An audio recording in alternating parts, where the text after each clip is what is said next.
Hey guys, welcome back to my channel. Let's talk about it with Yuri. Let's talk about relationships and kids. When you decide to get into a full blown relationship after you've already separated from the kid's dad. Now, excuse me, it was brought to my attention that every last one of my children, except for two, and that's the father of my youngest and my oldest daughter, have complained about my relationship with my 10-year-old's dad. You know, I never was one to make my children call anyone other than their father's dad or pops or nothing like that. In my reality, there are no more steps after your parents. They're just someone there to show support, be there for the parent, whichever it may be, mom or dad, and that's basically it. It's funny how my adult children want to say that they never liked this man, and yet you guys never had a problem when he was paying you to do chores that you were supposed to be doing that I refused to pay for. Never had a problem with that, or when he was bringing you gifts or buying you things. Never had a problem with that. But now, in your adult age, you want to tell me, well, I never liked him. Well, guess what? Newsflash. He wasn't there for you. He was there for me. It's not for you to like him. Okay? Just like I've accepted every mate that you guys have brought in my faith because you figured you loved him. Well, I didn't hate on that. I may have for a minute, but I got over it. Especially if I saw that they weren't abusive and they were treating you well, I got over it.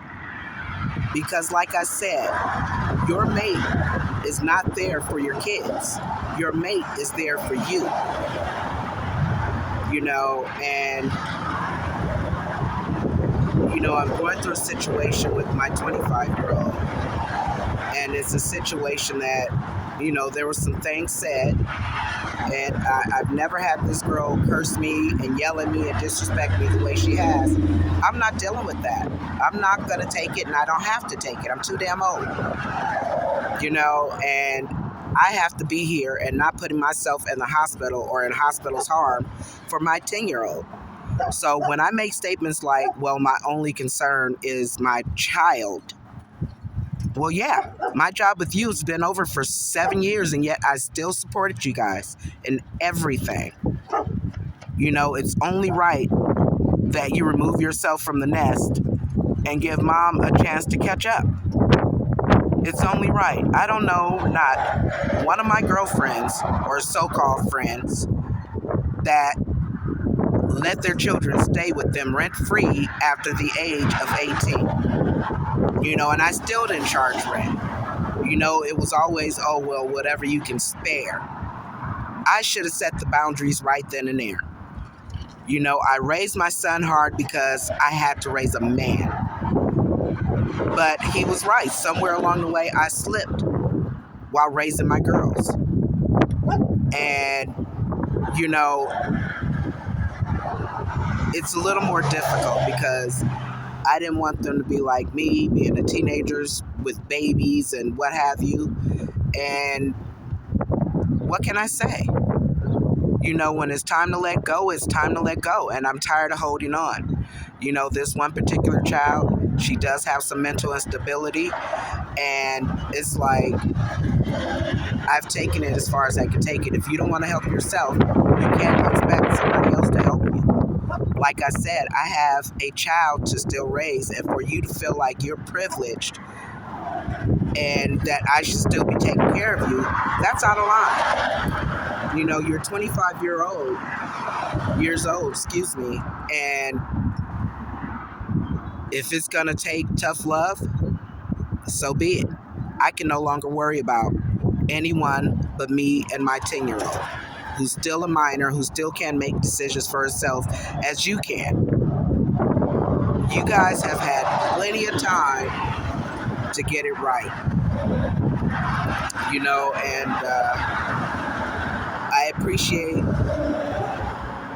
my oldest daughter, my 26-year-old, because she did come and apologize and say, well, Mom, I blame me. She's taking some responsibility for her actions, because I'm telling you guys for a long time, look, I can't be doing this by myself. I've told you guys over the past 7 years through many, many, many family meetings that I can't do it alone.